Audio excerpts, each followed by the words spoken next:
Hello, welcome everyone to a good 10 minutes. I'm your host Alex, providing you market and headline updates in under 10 minutes. Today is March 15th, the Ides of March.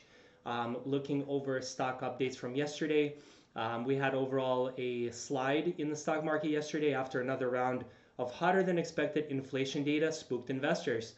Nasdaq down 30 basis points, S&P down 29 basis points, Dow down 35 basis points. Bitcoin took a dive yesterday, down 4.28%. In some positive news, though, yesterday Dick's Sporting Good posted its greatest quarter in history in Q4 of 2023, and its stock jumped 15.52%, up to now $216.90.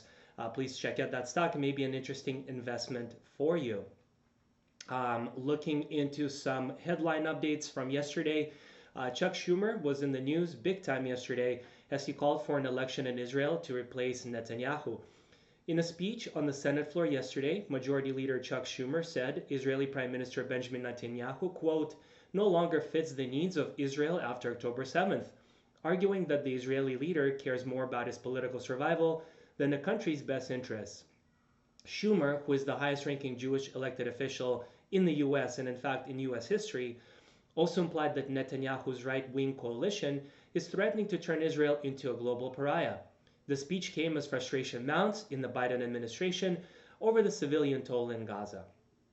TikTok back in the news. Steve Mnuchin wants to buy TikTok. He is the former Treasury Secretary. He told CNBC that he's putting together a team of investors to acquire TikTok just a day after the House passed a bill that would ban the app if its Chinese owner ByteDance doesn't divest. Mnuchin, who headed up the Treasury Department under Donald Trump from 2017 to 2021, now runs the investment fund Liberty Strategic Capital. He did not specify who else might be part of this team, but experts do believe that China is likely to block any sale of TikTok to a US company anyway. So we'll see what happens with that.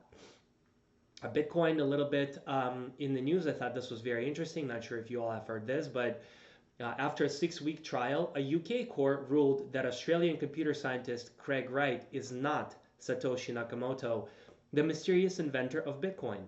Wright has long claimed that he had adopted the pseudonym and authored a white paper on Bitcoin in 2008, laying the groundwork for cryptocurrency. Since then, he sued several developers for allegedly violating his intellectual property rights. But the evidence that he is not Satoshi, the judge said, is quote unquote overwhelming. While crypto's biggest mystery remains unsolved, at least one suspect can be ruled out. All right, headline news. SpaceX Starship made it to space without exploding. The company looking to colonize Mars rang in its 22nd birthday yesterday with the third test launch of its large and in charge Starship rocket. Now, Starship is the largest rocket ever to be launched into space, and so that makes it, an incredible accomplishment. This rocket that future NASA missions and Musk's satellite bits are counting on blasted off from the Texas Gulf Coast yesterday and completed most of its hour-long test mission, detaching from the Super Heavy booster and cruising about halfway around the world before losing contact on re-entry. This led to its likely breaking up over the Indian Ocean. This is major progress, though, as the rocket's first two orbital launches last April and November ended in explosions just minutes after takeoff. SpaceX engineers had to make 80 FAA commissioned fixes after those launches. There's still a ways to go, though, as Starship is designed to be reusable, and while yesterday's failed re-entry shows it's not yet there. It will have to be, though, by the end of 2026, when Starship is contracted to help NASA shuttle astronauts to the moon. So still some work to go. Meanwhile, Jeff Bezos might get to the big cheese in the sky first. Blue Origin, Bezos' space exploration company, announced plans this month to send a cargo lander to the moon by the end of 2025. Looking at some key performance indicators, Amazon, interesting news here. It may not notice if you forget to ship a toaster back after requesting a refund, but when millions of people do that with malicious intent, it makes a huge dent. Fraud groups, often with the help of conspiring retail employees, are tricking companies into issuing refunds without the products being returned. Per the National Retail Foundation, Return fraud accounted for 101 billion in losses for retailers last year. Here's an interesting statistic. For every $100 in return merch, shops lose almost $14 to return fraud, pardon me. So 14% of all returns are fraudulent.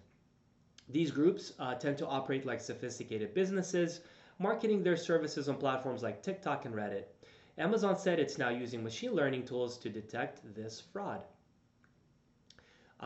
So a few additional updates from yesterday.